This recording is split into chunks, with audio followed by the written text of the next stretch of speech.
Hello and welcome to another edition of Redleg Roundtable. We're telling stories of people who work for or around the Reds, and telling a story today is going to be a pleasure for me. George Grande sits down with me. George, thanks so much for joining. Great to be with you, Seth. Great to be with you. I'm sure you've had some interesting characters in this show because we've got a lot of interesting characters with the Reds. We sure do. We've relived a lot of highlights. You know, it's not always wins and losses highlights, but a lot of great guys in the Reds franchise over the years, and it's been a fun year plus doing this. I really have enjoyed it immensely. It's great. So thanks so much for joining me. You're wearing your USC 12-time NCAA champs. I was going to say you were on the 1968 team, I believe, that won the national title. And 2 years earlier, my alma mater, Ohio State, won their only baseball national title. So we've got that somewhat in common. Yeah, and he had a lot of great players too. A kid who played quarterback, Kern, Rex Kern, was also a great baseball player for Ohio State during that period of time too. In fact, got to meet him at the College World Series. Great guy. And I mean, so many great players at Ohio State over the years. Archie Griffin is one of my all-time favorites as a man, as a person, not just as an athlete. And I'm sure, I mean, you've crossed paths with him and probably know him well, but that's kind of neat when you get to meet people and they're better than you think they're going to be. And Archie's certainly one of those guys. Well, Rex Kern, the quarterback in the 1968 National Football Championship. So, yeah, definitely Lancaster, Ohio's own here, not far from Columbus. Well, tell me about growing up. How did you end up at USC? Where did you grow up, and what was that like for you? I grew up in Connecticut, and I had an affinity for some reason. I mean, I remember watching USC and UCLA and Notre Dame and USC play football on TV, and I just had a link to SC from the beginning. And back in my high school days, I wanted to be a Major League Baseball player. And at that point, USC was the #1 baseball program in the country. So I figured if I went there, I'd be able to find out, you know, how good or how bad am I, and decide where I'm going with life. And my college league coach, I was playing college league baseball as a high schooler. Two of the coaches knew Rod and contacted him, and he said, you know, we don't recruit outside of California, and they really didn't. You know, they didn't have to back then. In fact, in my era there were only two of us from outside of California, myself and Dave Kingman, who came from Chicago. He was a pitcher. You know, he's a 6'7" pitcher that looked like he was throwing the ball off a mountain. He became he hurt his shoulder and he became an outfielder, and you know the rest is history, as they say. But so Rod said, you know, I got some great reports on you, but and I have no scholarships. If you come out and make the team, I give you my word. You know, I'll put you on our scholarship program. He was true to his word, and for me, it was a remarkable 4 years. Number one, I found out, you know, a lot of us are pretty good in high school. You get, you know, I remember we went to our first workout, and there was like 12 or 13 of us. And Rod said, all right, gives us a pep talk. He said, go out to your positions. And 3 of the kids were pitchers. So there were like 9 guys. And of the 9 guys, 8 of them went out to shortstop. So he would recruit, you know, the best athletes in high school, which were shortstop. So I went over to second. And then I was a utility player. I played center, second, you know, and I found out that while I love the game, I wasn't as good as a lot of the other guys who, you know, we had Tom Seaver, Billy Lee, Brent Strom, Steve Busby. We had some great players during that era. So for me, it was great because it opened a door that really became my career. Rod introduced me to Vin Scully. We used to do an exhibition game in January at Dodger Stadium with the Dodgers. And I'm out at shortstop catching ground balls, and Rod says, Tiger, come on in here. And he's behind, you know, the batting cage. He said, Vin, this young man's interested in broadcasting. And I ended up, for 4 years, I was a gopher for Vin and Jerry Doggett, who did the games on radio back then, and KFI. And, you know, I learned from the best. He was the best that ever did baseball, but even more importantly, he was a wonderful person. and we became lifelong friends. So for me, it really was a life-changing experience, not just baseball-wise, but life-wise.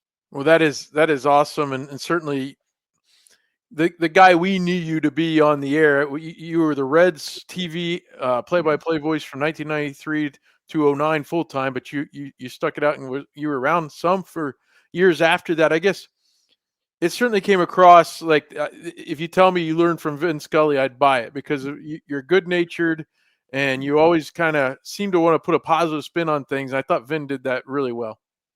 Yeah, he told me a number of things. He taught me a whole lot, but he said always remember two things. Number one, even though you're broadcasting, 418, watching that game is your players and the players on the other team. And there's a mother, a father, a wife, and kids that are watching that game.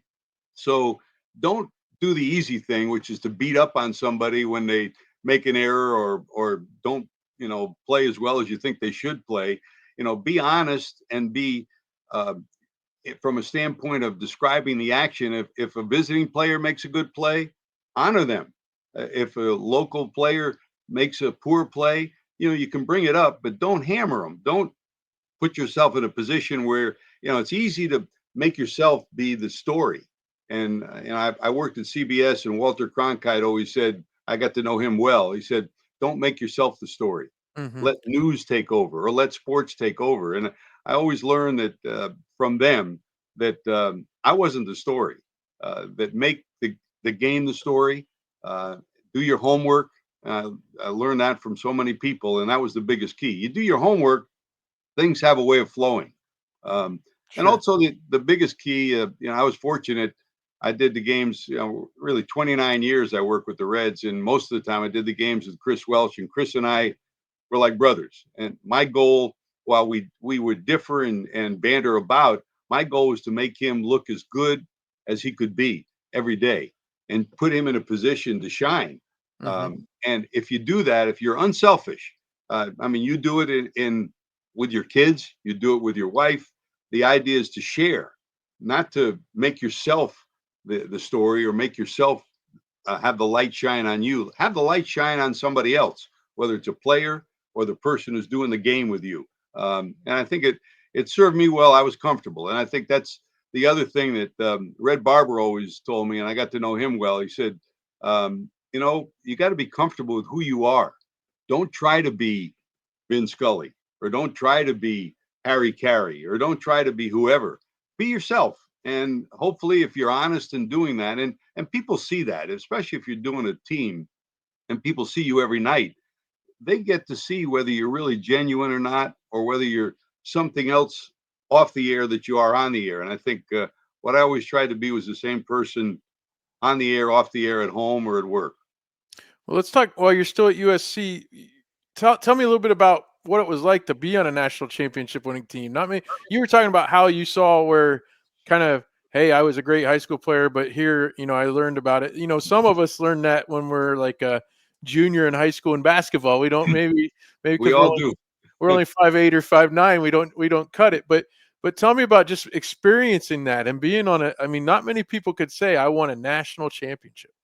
Yeah, for me, it was every day was a learning experience. Rod was the best. In fact, I'm on the board of directors of USA Baseball now, and we just opened our brand new facility in Cary, North Carolina, and we dedicated our conference room. A bunch of us got together in honor of Rod Dedeaux and Tommy Lasorda, who were best friends because of what they meant to amateur baseball. But for me, it was, every day was something. Whether it was, I remember my sophomore year, Billy Lee, the pitcher for the Red Sox, spaceman, was pitching, and I'm sitting on the bench, and he's pitching. We're playing UCSB in Santa Barbara, and he's pitching against Randy Moffett, Billie Jean King's brother, Billie Jean Moffett King. So we're losing 2-1 in the seventh inning, and Spaceman leads off with a double. He's sitting on second. We don't even get him to third. He comes off the field at the end of the inning. One guy strikes out, another guy pops up, another guy grounds out. So we're still trailing 2-1. He takes his helmet, he throws it against the back of the dugout and sits down. He says, "That's it. I'm not going back out there." He says, "I don't get any support. How can I lead off with a double? You don't even get me home, and I'm not going back out." Rod Dado comes out, and I'm sitting there like this. I'm going, "Oh my God, what's going to happen here?" He puts his arm on his shoulder. He says, "Tiger, you're going to pick up your hat. You're going to pick up your glove. You're going back out there, because if you don't, you're never going to play for the Trojans again." And he leaned in and said, "And I'll make sure you never play for anybody again." So, I mean, you learn different things. Spaceman picks up his stuff, takes off.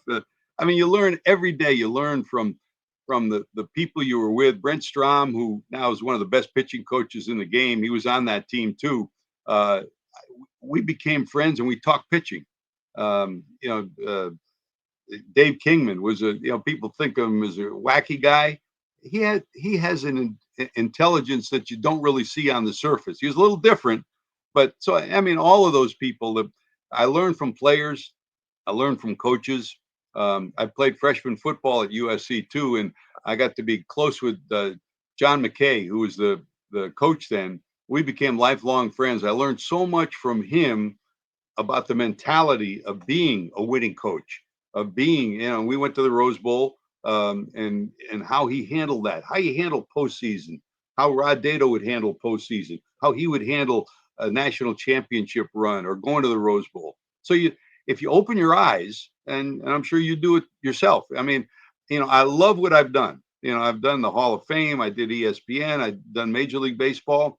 But as you do, I never had more fun than I had doing high school sports. And I still run into coaches and players who I knew and watched grow and develop and become star players, but then go into life and become doctors and lawyers and people who influence their community. So I had as much fun doing high school sports as I ever did doing Reds games too.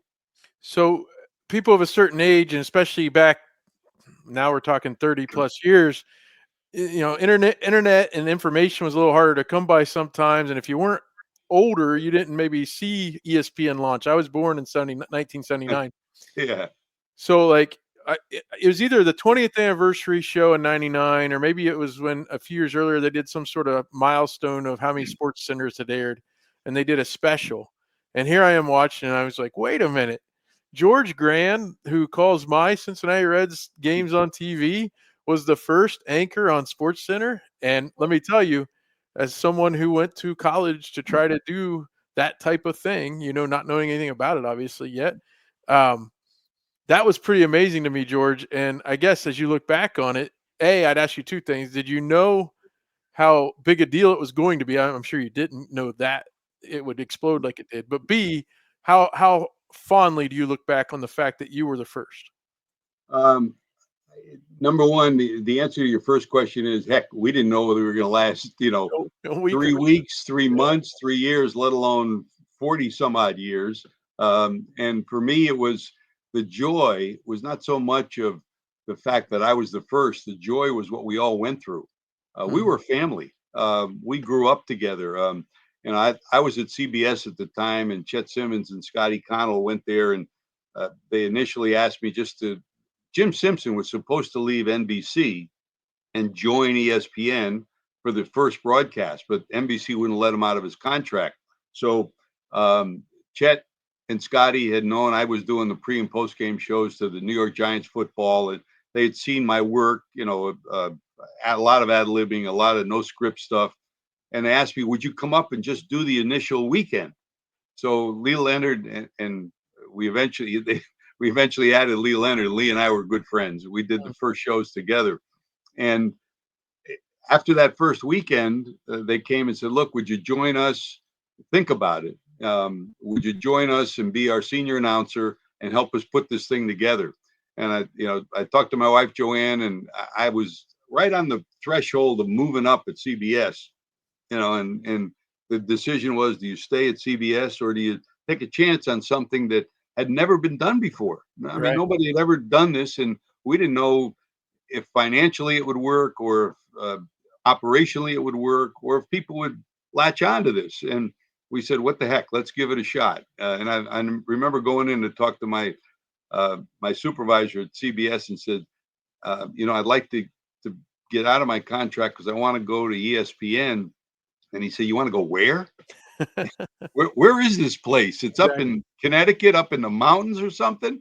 He said, look, go ahead. If it falls flat in its face, call me up and we'll have a job for you later. So, Joanne and I talked about it, and it was a magic carpet ride. We brought in some great young people. We brought in Bob Lee and Tom Mees, and then a few months later, Chris Berman, and a bunch of guys who were good people.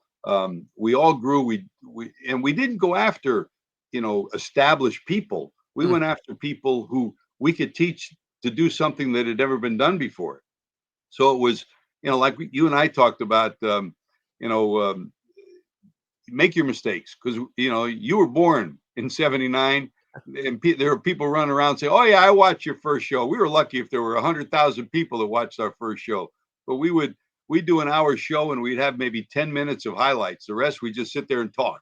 But we grew up together. Everybody, we had people get married and kids born, and I still go back to ESPN. And while I haven't been there in a long time on the air, although I do some events for them with their anniversary. Every time we have an anniversary, I go into a show. But they'll always be, I think, a part of me at ESPN, and they'll always be a part of ESPN and me too. It's like the number of people who say they stayed or were in the stadium when Tom Browning threw his perfect game. Oh yeah, yeah. Or Johnny Bench hit his home run in '83, right? I got the ticket though. I had a friend who lived in Gallipolis, Ohio, and he was at the game. There was a rain delay, and Tom Browning's perfect game night, and they waited out the rain delay, and his dad said, "We've got to go." And he said he was pulling in the driveway when he threw the final pitch. So, yeah. I miss Pugsy. He was a special guy, a good person, and you think back of your highlights to see him come back after he broke his arm and came back and pitched again. That was one of the moments that really it still sits in your heart. He was a special guy, a good guy. Well, exactly. And now you went and you called Yankees and Cardinals games a little bit here and there in the 80s and 90s. And as you mentioned, in 1993, you became the television voice of the Reds. Marty got to call, Hank Aaron's home run. You got to call only a 44 game tenure as Reds manager for Tony Perez. So bit of a rocky start for the Reds when you started, but what was it like getting your start with the Reds? And then we'll talk some more about kind of the years you spent there.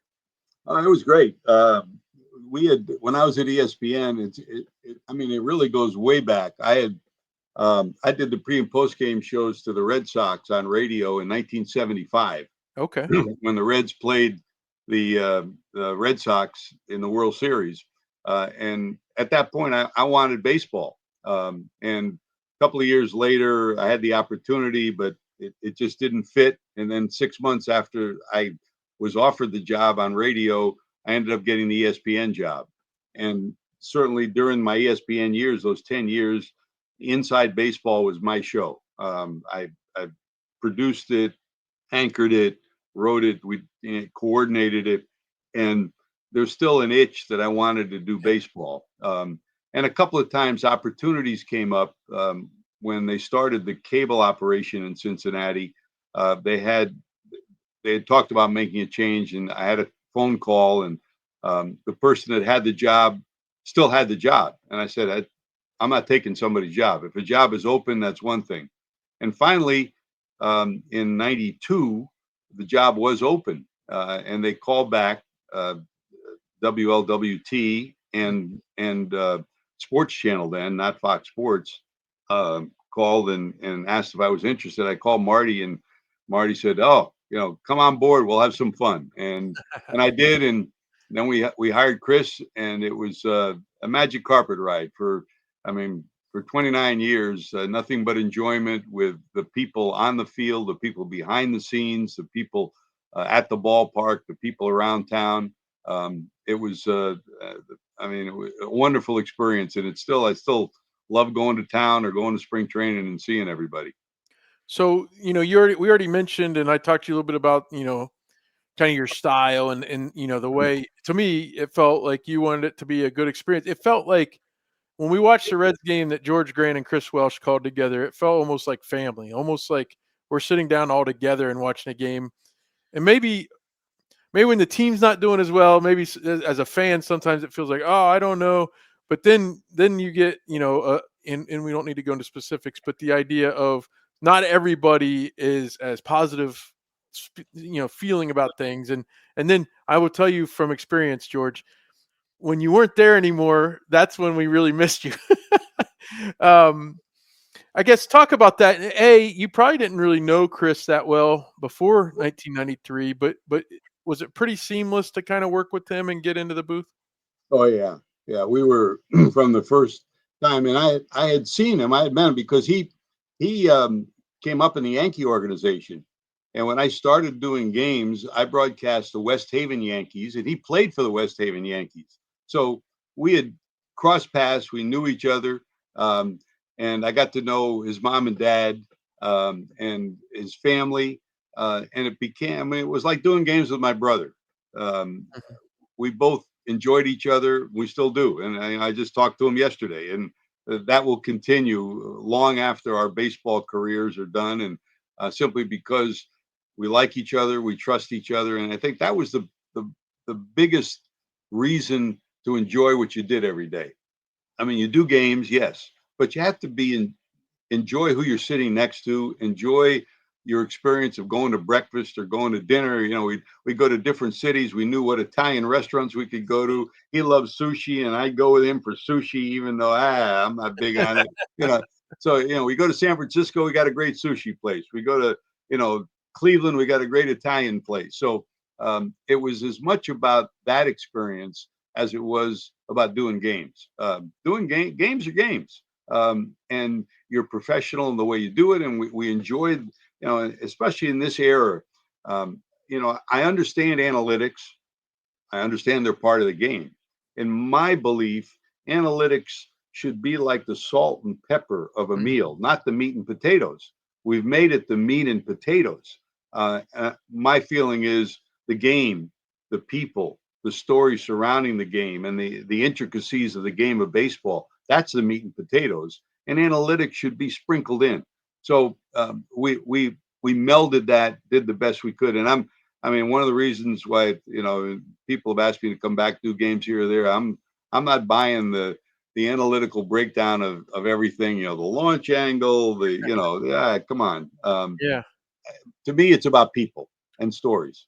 What was it like in the early days? Because I know it kind of evolved. It wasn't always. I mean, for years, I think Sports Channel or Fox Sports, they kind of only did like 85 games or X amount of games. But you were still like with the team, right? I mean, how was that like to deal with, where you might not be calling every game, or it maybe every game wasn't televised? It was the way the game evolved on television. I mean, when I did radio, you did every game. Hmm. In TV, initially when I was with the Yankees, we did 85. When I was with the Cardinals, we did about the same 80, and then it built up. So in the latter years with the Reds, when we were Fox Sports, we did 140 or so. Right. Um, you deal with what you're given. Mm. And at times, the good part of that was you had time to work on other. I mean, I went to the park every day. Stood around the batting cage, went in the clubhouse, and those for me were the most enjoyable times of my baseball experience. You'd talk to a player, a coach, go out to breakfast, go out to lunch, talk about the game. Sometimes you just sit in the coach's room for 2 hours before the game, before the players would come because they'd be there early, and you tell stories. Sometimes it'd be about the team. Sometimes it'd be about the history of the game. Sometimes it'd be about, you know, Ken Griffey Sr. and what he did, or Hal McRae, what he did, Bob Boone, what he did, and you enjoyed those moments. Then the game took care of itself. I mean, Vince Scully would tell me that you could have a 2-1 game when everything takes care of itself, and then you'll have a 12-0 game, and that's when you earn your money because you got to try to keep everybody's interest. And that may be a day when you tell a lot of stories, as opposed to a 2-1 game. the game is it. Right. It's exciting, that moment. So every day was different. Every game was different. Every inning was different. Every pitch was different. So I think you enjoyed it, took a step back and said, I'm pretty lucky. And Chris and I would laugh and say, hey, this is a heck of a lot better than working every night. No doubt. I tell you, I was my wife and I took a trip to Toronto in '09, and it was actually Joey Votto's first game back. Remember, he took him up or so off there, and we stayed in a hotel there at the stadium at the Rogers Center. Yeah, And right. we came in Oh, early. you were the one up in the outfield with the waved all the time. That's right. That's right. Well, we came into the stadium early, and we were down around the first base dugout, and so I saw in person you kind of, I would call it working the room a little bit, right? You were talking to one guy and then another guy, and I think you even chatted with Joey for a few minutes. So like it was always neat because like I told you off the air, I went to school to try to be a broadcaster and to see other guys how they apply their craft even from afar. That's the game itself is like its own ecosystem, isn't it? It's just kind of like it's organic in a way. Funny you mentioned that because that was an emotional day.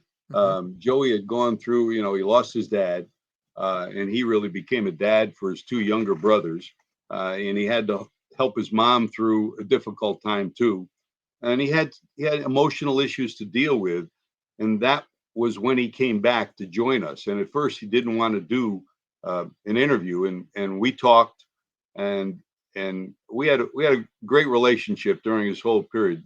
Joey and Jay Bruce both grew up together in the minor leagues, and from the first year they signed, I did an interview with both of them. Okay. Every September when they Yeah. were in the minor leagues, they came back. So we did it for 7 years in a row, and it talked about, okay, what did you do this year? How did you progress? How about next year? And it was, we had, I still have most of those interviews. It was a lot of fun. So we had a relationship, and he looked in my eyes, I looked in his eyes. We both had tears in our eyes when we talked about his dad. But he was man enough to sit down, and that day, you're right, it was right by first base, and we ended up sitting down doing an interview. And I think my hope was that it would help him make that transition back into baseball.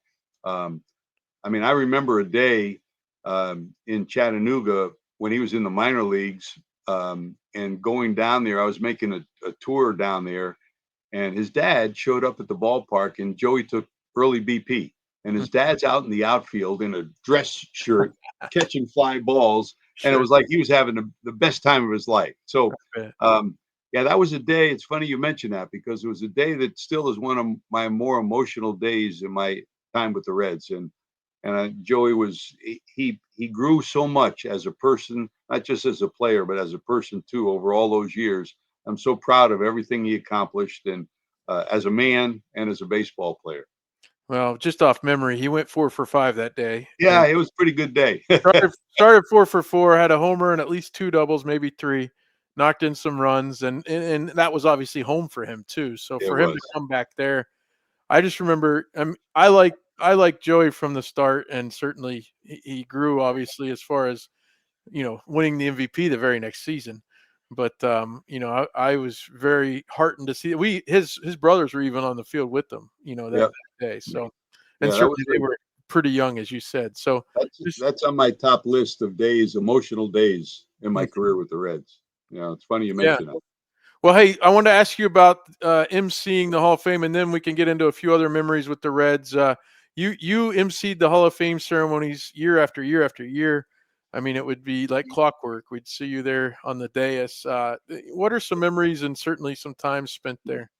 Every year was special. I did it for 30 years, emceed it, and it was every year was special, and every ceremony was special. And for me, the biggest joy was getting to know the players' families, the wives, the kids that would be up there. All the contemporary players I knew and covered, and it was very special.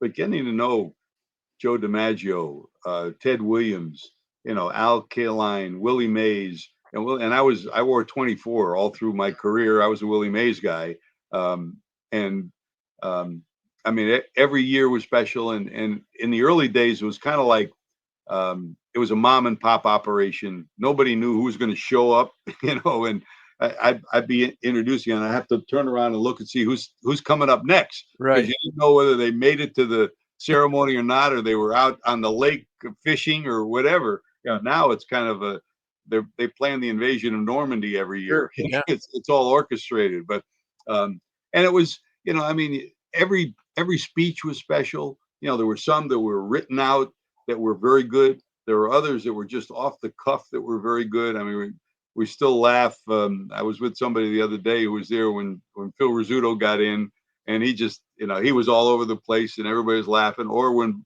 Bob Uecker got in, when we reminisced with a bunch of friends this year when we lost Uecker. The Reds, we came into Milwaukee a month before the ceremonies, and I said, Uecker, would you do an interview? He says, yeah, I'll give you a preview of my speech. We'll see how it goes. So we're in the booth, taping it for the pregame show, and everybody in the booth is rolling on the floor laughing. And he gave us the 10-minute version of what was like a 30-minute speech. And after it was over, I said, Uecker, that was great. He says, I think I'm in good shape for Cooperstown. What do you think? And boy, he was. It was the greatest speech. It was hilarious. It was tremendous. But there were emotional speeches. There were tears. There was laughter. Every speech was special. Every Hall of Famer was special. And just to get to know all of them and their families was pretty neat over the years. And, a lot of their speeches still ring in my head. And Sure. I'll be telling stories to, like you do to your kids and your for my grandkids about, what made a guy great, what made Mays great, what made Williams great. Ted saying, I just want to walk down the street and have people say, there goes the greatest hitter of all time. And, whatever. And, people, you remember one line of almost every speech that really rang true to you and really touched your heart. And every year was that way for me. It was pretty special. You mentioned being a Willie Mays fan, and it makes me remember Billy Crystal in the Ken Burns documentary Baseball, and he did the Willie Mays, Mickey Mantle, or the Duke, like which one's the best, and he would do the accents of each of the boroughs. And I was thinking today, I was actually watching the MLB Network preview of the Reds, and Ellie de la Cruz was on with them. And first of all, it's amazing he's learned to speak English so well these last. So tremendous. He's worked so hard at it. Remarkable. Just amazing. But it's, you mentioned analytics earlier, like obviously they measure everything. Like they say that Bobby Witt's faster from home to first. Okay, whatever. I don't know that, but that's one of those things you compare Willie and Mickey and the Duke, and that's what makes baseball great too, right? Because it's like with Ellie, it's like, no man, he's the fastest. I just know it. Like just watch him, and because I'm a Reds fan, like that's part of baseball too, isn't it? Is that kind of like banter back and forth about guys? What of my, I emceed the ceremonies for 30 years. I went up another 5 or 6 years before that, but probably the most enjoyable interviews I did up there, and we chronicled all of them, were the interviews with the Negro League players, because they didn't get a chance to play Major League Baseball. The Ray Dandridges and the Cool Papa Bells and people like that. But they loved what they did with each other. Yeah. And you talk about speed, and Cool Papa Bell, they always said, he's so fast that, and they'd tell a story. He's so fast that, and there was one story that said he's so fast that he could turn off the lights and get into bed before the lights go off.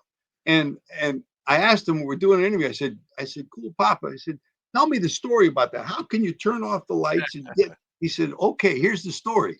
They lived in a rooming house, and all the players lived together, and the teams would come in from out of town, and Cool Papa would be sitting there. And back in the old days, they had little punch buttons to turn a light on or turn a light off. And he figured out in their room, there was a little bit of a delay. So you'd push the on button, it'd go on. You'd push the off button, and there'd be about a second or two before it actually turned off. So they'd be playing cards, and then they say, how fast is Cool Papa? And he says, well, his roommate would say, he's so fast, I bet we can turn the lights off, and he'll get in bed before the lights go off. And they go, no. So they'd bet on it. So these poor suckers would come in thinking, oh, I can't do that. And they're talking about quarters and dimes and nickels, not dollars. And they'd be playing cards. He'd push the button and he'd get in bed before the lights went off. And Cool Papa and his roommate made money on that. So it was true. It's true. There's always like a disclaimer, but it's true. It's true. Hey, so some of your favorite moments, and I want to give you my favorite George Grande call. And the fact is, sometimes when we have a favorite, it's because it's more personal, right? Well, on August 20th, 2001, I have just graduated from Ohio State, and I'm running the board at the Columbus station for the Reds broadcast. And it was already computerized and animated, except the fact that you don't know how long a baseball game is, right? So they'd make me arrive around the 6th inning. And then if I had to populate more ads because it's getting longer or extra innings or whatever, that was my role. So I could get there, check it out, be like, okay, let's see. Well, the break room down the hall had a little tiny, like 12-inch TV, and it sat on top of the refrigerator. And I would go in there to watch the game. And Ken Griffey Jr. comes up against the Cardinals, and it's got the reconfigured Synergy field at the time, right, when they were building Great American. Yeah. And he hits that ball off that center field wall. It caroms toward left, and he goes around the bases and scores the run. But I've got to make sure, because this is where it's getting close to, hey, this has been more than 3 hours this game's taking. I've got to get back in there and make sure that the ad fires. Yeah. So I can't leave the room because he's still running. But as soon as he slides home, the game was over. It was a walk-off. Yeah. So I've got your voice in my ear calling that, and I'm like hanging inside the doorway. And so I sprint down. Of course, I got to hear Marty's recall of it later because I had to do the post game. But that was my favorite George Grande call. Yeah, it was pretty neat too. And that year, right after that, I went in to do a show at ESPN, and they picked that as their favorite call at that point in time too. Mm-hmm. When we were reminiscing about ESPN years or whatever. Yeah, it was. Junior was. I mean, I got to know Junior when his dad played with the Yankees. Right. And I was there the day that his dad was dressed, ready to go on the field, and George Steinbrenner kicked all the kids out of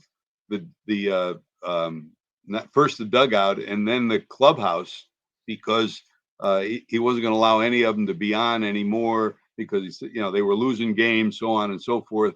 And I mean, the look on Junior's face, he's, what's going on? You could, like a little kid, and the look on Senior's face, that's the only time I ever saw him mad.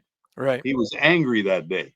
So, I mean, to watch Junior, and it was so wonderful to see him come back to Cincinnati, but the Junior that you saw, unfortunately, was the victim of all the injuries that took place in Seattle. But boy, what a remarkable player, what a tremendous athlete.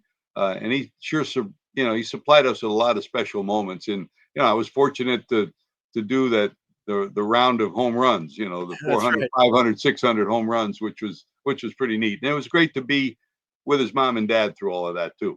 Right. And actually, I've told this on this show before when I talked with Marty, but on the 500th home run on Father's Day in St. Louis, that's the day after my wedding.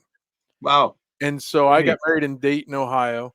My wife was from there. And Matt Andrews, who called games for Louisville, he was in my wedding because we went to Ohio State together.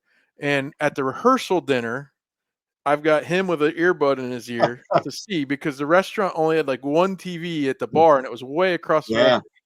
And I said, well, you need to tell me, if he hits it, maybe we can run over and see the replay. But I wasn't really supposed to leave that room, right? And then the next day we get married, and we've got the reception. And there were times where he got off in the corner with the earbuds in to see, where is it? And on the day after he hit the home run, we had a brunch at her parents' house. And I came off the patio, didn't even know what point of the game it was. Came off the patio, he's walking to the plate. I saw it. And I was like, okay, this is great, because I was worried I was going to miss it. And certainly with your wedding, you've more important things. But we're all pretty lucky that we had wives that understood our love for the game, huh? Well, if she claims she doesn't understand it at this point, then that's on her. What were some players or moments that you remember being a part of with the Reds? Oh, I mean, there's so many. I mean, the players are some are, former Reds, like the Pete Rose, Johnny Bench, Tony Perez, Davey Concepcion. Some of them were current players, like Barry Larkin. And I got to know Barry when he was at Michigan, and I was at ESPN in the '84 Olympics. And I'll never forget. They were playing the Olympics at Dodger Stadium, and Gary Green and Barry Larkin were the two shortstops on the Olympic team, and McGuire was on that team. A lot of great players, and I remember being in the locker room, the Dodgers clubhouse, and they put the lineup up, and everybody on that team thought Barry Larkin should have been the starting shortstop for the gold medal game, and it was Gary Green. They had opted to go with defense when everybody knew that Barry was he was everything. He was the package. And the look on his face, he was stunned, and the players were stunned. As it turned out, they ended up losing to Japan. But so watching Barry and his family over all those years, to watch the consummate professional, the good person, the wonderful family that they were and are, and now, with his young family that he's developed too, was pretty special. And you go down the list. We talked about Joey Votto and Jay Bruce. Just to watch them grow as men was even more impressive than as baseball players. The Aaron Boones, the Sean Caseys. I was there when Sean got hit in the eye during BP, and I went to the hospital that next day, and I'm looking at him. His whole eye it's closed, and I'm thinking that's his lead eye as a left-handed hitter. What's going to happen? And his girlfriend at that time, Andy, was there with him, and I walked in there, and I had all I could do not to show the fear that I felt inside of myself. Hey, Case, how you doing? And I'm looking at, is this guy ever going to see again?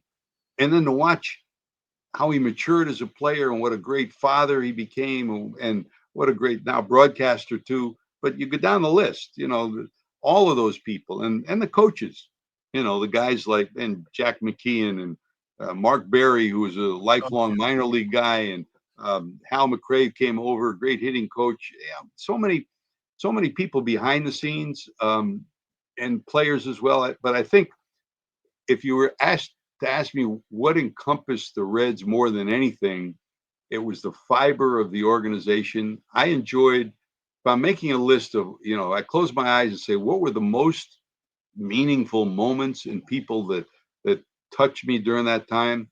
I mean, it would start with sitting in the dugout 4 or 5 hours before the game with Joe Nuxall and Bernie Stowe. And we would just talk about life. And, Nuxie, at that point, Nuxie told his wife, Donzetta, that he quit smoking and he never bought a pack of cigarettes. And it was true. But somebody miraculously always put a pack of cigarettes on the bat rack. So he'd be down in the dugout and smoking a cigarette. He never bought a pack of cigarettes, but somehow miraculously they always showed up there. And we would talk about life, and Joe talked about what he wanted to do with his foundation. And now his son Kim and Bonnie have done a remarkable job with that. So those are the, and I was fortunate. I first came to Cincinnati as a teenager. We were on a traveling team. I'll never forget. We're at the airport, the old airport, and Martin Luther King Jr. is there. I'm getting ready to fly back to Connecticut after we had a tournament, and he's over there with 10 or 12 of his people. And I went over to, I don't know how I had the gall to do it. I said, Mr. King, would you come over and talk to our team about what teamwork means? And he came over and gave us a pep talk. Martin Luther King Jr. I got to meet Rosa Parks right by Fountain Square, who came in to be honored. I got to meet Oscar Robertson walking down the street and, hugging him and talking about basketball and what he meant to the game of basketball. I mean, you go down, Muhammad Ali, when he came in for the civil rights game, I got to meet him in the early in the 70s, and I didn't think he'd ever remember me. And he came in, he says, "Ain't life grand? Are you still here?" But I mean, it's the people, there's a little coffee shop called Hathaway's in downtown Cincinnati that's gone now. And Zonia and Daryl, I went there for breakfast every day. So for me, it was the people, the guys on the grounds crew, Billy Fairchild and all those guys that I got to see every day. And we talk about life. And I saw, some of them, some of them developed, they went from the grounds crew to big jobs. Gary Wayhoff, who's a traveling secretary, where the Reds now, started on the grounds crew, to watch Jamie Ramsey, Larry Herms, who are now on the head up the PR department, and to watch them grow. I've known them for 30 years. It's so for me, it's not just the games, the players, the big stars. It's the little people, and that's what makes the Reds what they are, and makes Cincinnati what it is. You mentioned the stories you could tell and the players when you talk about Sean Casey. I remember it was very rare during his time with the Reds that he'd go into a slump. But I remember one time he was in a slump, and you and Chris were talking about the elevator at the hotel was glass, and he's practicing his swing in the elevator. Like, these are stories you share when you're kind of part of, the day-to-day, and that was certainly good for us as fans to kind of take that in. I remember, Case is a great hitter, and he's a great hitting coach too. I remember walking into the old ballpark when they were tearing it down, and during right before a game started, and back in those days, everybody walked in, whatever. And here's Brett Boone in the men's room, naked, looking at the mirror, looking at where his hands are. Just he's in the slump and trying to figure out, what am I doing wrong? What am I doing wrong? He's swinging. I said, Boone, did you figure it out? He said, no, I'm working on it though. Well, and Boone, he did move those hands up and down. I remember at one point he had it way up over. Everybody had timing. Now it's a step, but his timing was here. And he was a great competitor. Great competitor.